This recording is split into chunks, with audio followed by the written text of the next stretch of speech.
Chaque dimanche, le 13h, ce n'est pas que le journal, c'est aussi le magazine du dimanche. Notre invité, c'est Sébastien Guéhi, qui est linguiste, traducteur-interprète. Il nous a rejoint en plateau.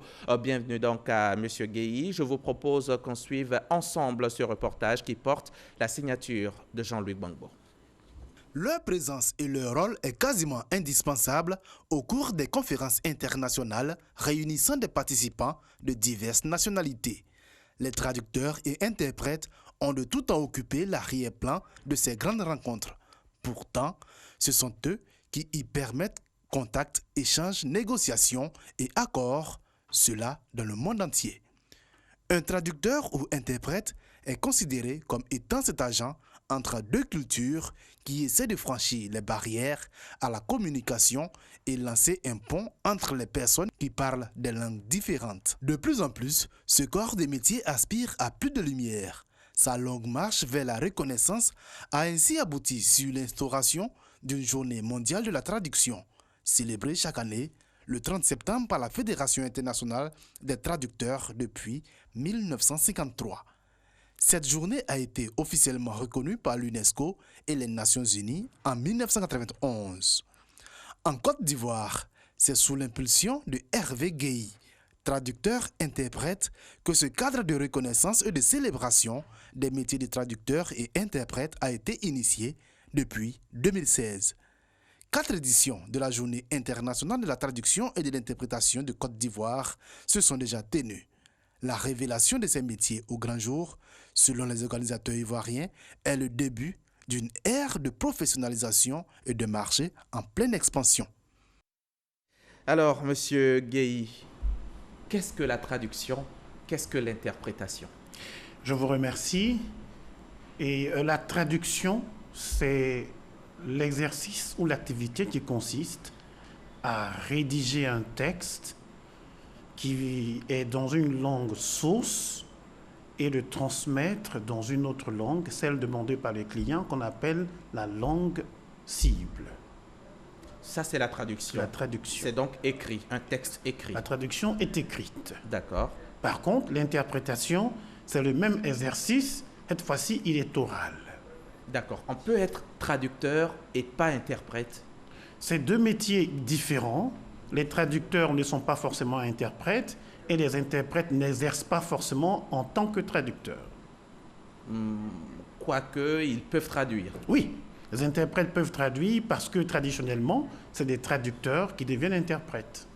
Est-ce qu'il y a une différence entre le bilinguisme, le multilinguisme, si vous voulez, et la traduction, l'interprétation? Parler plusieurs langues, c'est humain. C'est humain. Et interpréter, c'est un métier. De ce point de vue, c'est vraiment différent. Un prof d'anglais ne peut pas être traducteur, interprète? Un prof d'anglais a... Entre français et anglais?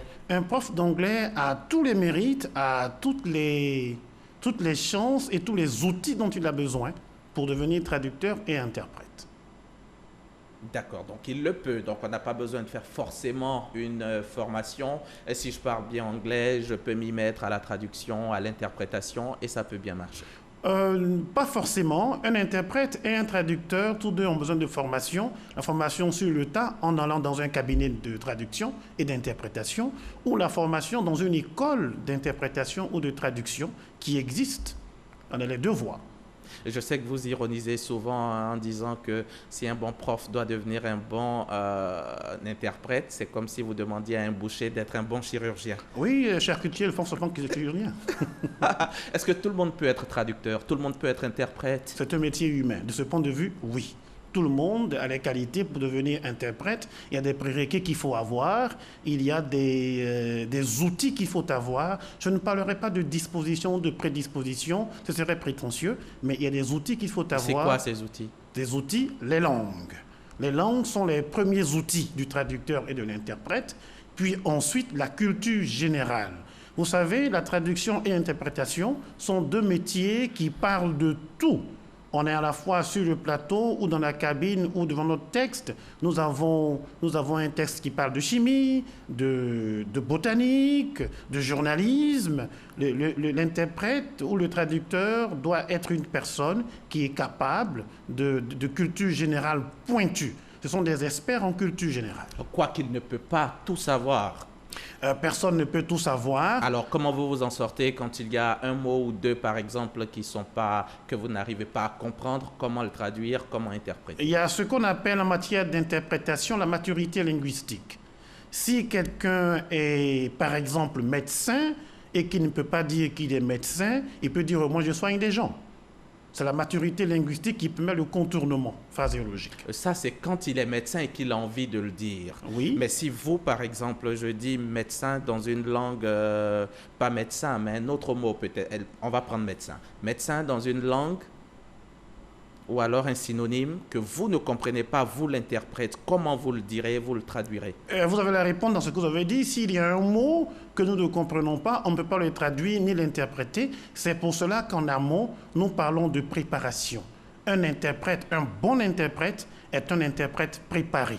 La culture générale permet d'anticiper sur les différentes rencontres qui existent entre les hommes. Aujourd'hui, un apprenti interprète devrait s'intéresser par exemple aux questions de la crise militaire, la crise internationale, les questions de relations internationales, les questions de numérisation, de digitalisation et les questions qui vont être le centre d'intérêt de beaucoup d'organisations internationales et des entreprises pour que cet apprenti interprète ou cet interprète puisse déjà être en phase avec la mode linguistique et langagière, afin qu'ils puissent aborder les questions avec beaucoup de sérénité. Mais au-delà, nous demandons à nos clients, à ceux qui nous interpellent, de nous aider à faire des conférences de vrai succès. Et pour le réussir, il faut partager avec l'interprète ces documents, ces informations. Bien sûr, rassurez-vous qu'ils gardent secret. Pour leur permettre de mieux se préparer. De s'imprégner, de se préparer et de ressembler à ce que vous êtes. Vous imaginez dans une salle de conférence où tout le monde est expert, l'interprète doit parler au même niveau de compréhension et de production. Tous ceux qui sont là, le minimum qui serait bon pour réussir sa conférence, c'est de demander à l'interprète ce dont il a besoin et avec lui de faire de la préparation. D'accord. Y a-t-il traduction ou interprétation en langue locale? Oui, nous avons en Côte d'Ivoire des personnes magnifiques qui ont travaillé dans les tribunaux pour aider à la communication entre différentes parties belligérantes ou négociantes dans le but de permettre à la justice de se faire. Il y a aussi dans d'autres structures, vous savez que la Côte d'Ivoire, dans sa constitution, fait la promotion de l'accès à l'information et dans ce cadre-là, les interprètes et traducteurs en langue locale devraient être en principe avoir pignon sur rue dans ces institutions ivoiriennes où ceux qui n'ont pas accès à la langue française devraient avoir accès à ces informations dans leur langue grâce au métier d'interprète, mais qui vont cette fois-ci utiliser les langues locales vers le français ou inversement. Et il y a aussi l'interprétation en langue des signes. Pensée spéciale à notre feu regretté Jonas. Jonas, qui nous a été d'une grande utilité parce qu'il nous a aidé à montrer que le métier d'interprète s'occupait essentiellement et aussi de tous ceux qui travaillent dans le cadre des langues, et il était présent à l'une de nos manifestations. D'accord, pensée spéciale donc à lui, notre regretté Jonas Bonao et M. Hachi, interprète depuis près de 20 ans ici à la RTI. Et combien de temps peut durer une formation, la formation d'un individu pour devenir traducteur ou interprète? L'école fait un master, donc on peut dire 4 ans pour avoir le diplôme d'interprète à partir du bac, mais essentiellement, après la licence, les écoles de traduction et d'interprétariat, dans ce cadre-là, puisque c'est la formation, les écoles de traduction et d'interprétariat font 2 ans de formation théorique qui confèrent ou donnent à ceux qui sont candidats à ces écoles un master. Et ce n'est pas toujours suffisant, même moi je continue d'apprendre, donc on a besoin du temps, de beaucoup de temps, c'est le meilleur allié des pratiquants de ce métier. D'accord. Et des écoles, il y en a ici, à Abidjan? Il y a des écoles en Afrique, nos pays voisins ont des écoles, il y a des écoles en Europe, il y en a qui ont pignon sur rue en France, à Bruxelles, à Genève. Mais pas en Côte d'Ivoire? En Côte d'Ivoire, oui, il peut y avoir des écoles, des départements de langue commencent à initier quelques modules de ce domaine, tels que le thème, la version dans le département de langue. D'accord. Est-ce qu'il y a un code des règles, une déontologie dans la traduction, dans l'interprétation. Et c'est ce qui fait la plus belle chose de ce métier. L'interprétation et la traduction sont des métiers qui sont régis par une éthique. Cette éthique a je voudrais mentionner trois faits majeurs dans cette éthique. La première, c'est la confidentialité. La seconde, c'est la neutralité et l'impartialité. Mais la troisième, c'est la formation continue. Un interprète, un traducteur, ils sont en permanente formation. Et tout nous forme. Les faits, les choses, les idées, le journal télévisé, les livres. Nous sommes copains de tout ce qu'il y a de culture. Et comme dans tout métier, il peut y en avoir des bons et des pas bons, des bons, des moins bons. Comment moi, ou par exemple le public, peut faire la différence entre un bon interprète et un pas bon du tout? Le public devrait commencer par ne pas aller voir les bilingues et aller voir les traducteurs et interprètes pour identifier ceux qui sont moins bons. Mais, premièrement, et puis je voudrais aussi dire que les traducteurs et interprètes devraient se considérer comme des opérateurs économiques. Donc l'existence juridique et fiscale est déjà la première preuve de la prise en compte de la responsabilité civile. Dans ce cas de figure, quand quelqu'un dit à tout le monde par l'existence d'une entreprise individuelle ou unipersonnelle, il dit qu'il prend le risque avec le client d'assumer que ce qu'il fait est bon. Dans ce cas de figure, le tribunal de commerce pourrait les départager. Ça, du point de vue commercial. Du point de vue de l'activité, on peut se renseigner sur cet interprète ou ce traducteur en lui demandant quelques preuves, dont des témoignages de clients antérieurs, des témoignages de ceux qui ont déjà utilisé, de collègues aussi. Il faut aussi voir les collègues qui existent, qui peuvent aider, ou l'école qui a formé. Ce sont des points qui peuvent être utilisés pour savoir si la personne a les moyens de produire une traduction qui est acceptable. Je voudrais juste ajouter une chose. Il y a aussi la qualité qui évolue par le client. Tous les textes qui sont les mieux rédigés, tous les discours qui sont les mieux donnés ne sont pas forcément audibles, compréhensibles par la cible. Donc le marché peut imposer une qualité.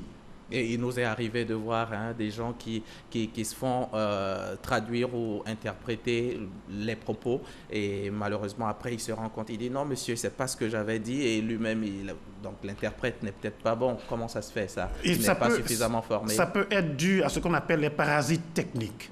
Les parasites techniques, ça peut être des parasites auditifs, ça peut être des parasites de micro, de casque, qui peuvent être des éléments, ou ça peut être qui n'a pas compris. Est-ce qu'on a besoin aujourd'hui, sincèrement, M. Gueye, est-ce qu'on a besoin aujourd'hui encore de traducteurs avec tout ce qui nous est offert, toutes les technologies qui sont là aujourd'hui, avec Google Translate aujourd'hui, que ce soit vocal ou écrit, je peux traduire n'importe lequel des textes. Ce qui est beau, c'est que l'un des meilleurs budgets de Google, c'est bien le budget de la traduction.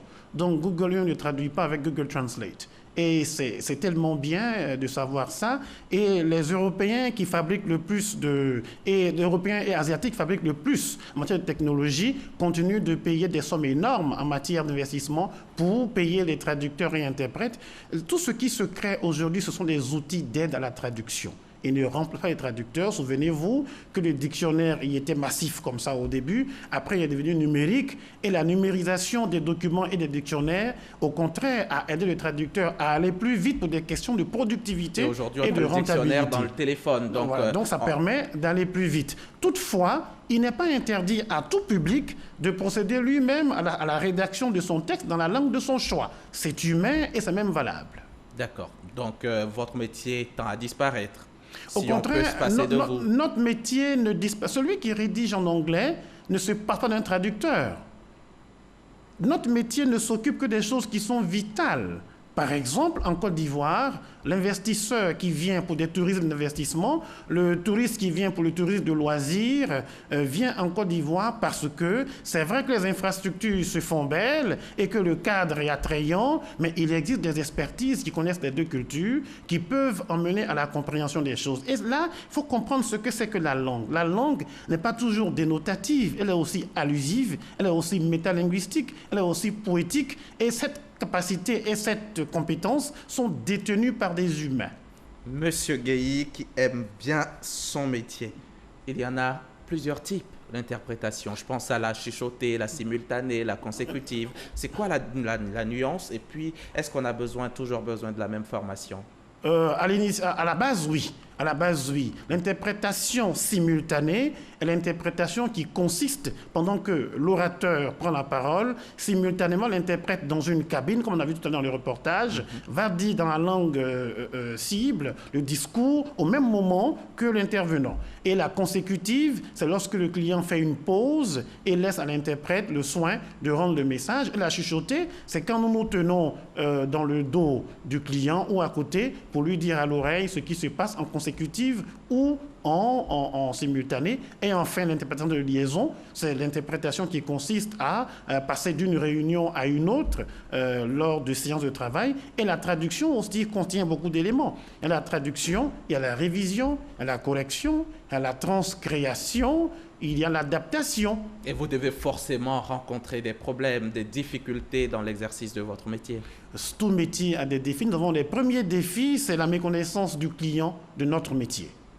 C'est le plus grand défi. Et c'est pour pallier ce genre de défis, ce genre de difficultés que vous avez créé la JTC. La JTC, la Journée internationale de la traduction et de l'interprétation de Côte d'Ivoire, a été initiée pour valoriser le secteur, valoriser les acteurs et puis rendre accessibles ces deux métiers qui sont l'objet de fantasmes aussi. Donc il faut peut-être que les gens nous découvrent, qu'ils sachent qui sont ces êtres humains qui pratiquent ce métier et créer une autre compétence en dehors de la littérature et de la science, dire aux enfants qui veulent devenir ce métier que c'est un métier d'abord de langue. Et vous préparez la 5e édition de la Journée internationale de la traduction et de l'interprétation de Côte d'Ivoire. C'est pour les 29-30 septembre prochains. Oui. Quel bilan vous faites des 4 éditions précédentes? Mais le premier bilan qu'on pourrait faire, c'est lorsqu'un petit garçon vous appelle, vient visiter votre entreprise pour vous dire, ben tiens, voilà, j'ai appris que vous faites l'interprétation, je suis venu voir. La curiosité, une destination existe, les interprètes eux-mêmes qui sont célébrés, ça, c'est très bon, aujourd'hui on en parle, mais nous avons aussi célébré ceux qui ne faisaient pas partie dans la conscience collective de notre métier, les traducteurs et interprètes en langue locale. Aujourd'hui, les entreprises de traduction peuvent se mettre à un endroit, à une adresse, chaque année où ils se retrouvent, comme les autres le font dans les secteurs. Il y a ça, et puis la promotion de la formation continue. Aujourd'hui, la rencontre des interprètes et des traducteurs est le premier masterclass qui puisse exister. C'est déjà ça ce que nous avons obtenu en faisant tout cela. Merci. Mais c'est moi, une dernière chose, c'est rapidement dire merci à tous ceux et celles, privés, publics, entreprises, qui nous ont aidés et collègues depuis la première édition jusqu'à la dernière. Nous espérons qu'ils seront tous là nombreux pour qu'on fasse cette édition quelque chose d'unique et de différent. Merci, M. Guéhi. C'est moi. Sébastien Hervé Guéhi, interprète, traducteur, linguiste. Et je rappelle que vous êtes venu nous parler de votre métier et du fait qu'on en a encore besoin aujourd'hui. On a besoin de traducteurs en dépit d'Internet et de toutes ces applications, tous ces logiciels de traduction. Merci encore d'avoir répondu à notre invitation et à très bientôt. Merci à vous aussi, chers téléspectateurs. Ce magazine est terminé. Merci de l'avoir suivi, mais restez avec nous. Nos programmes se poursuivent sur RTI 1 et sur tous nos réseaux sociaux.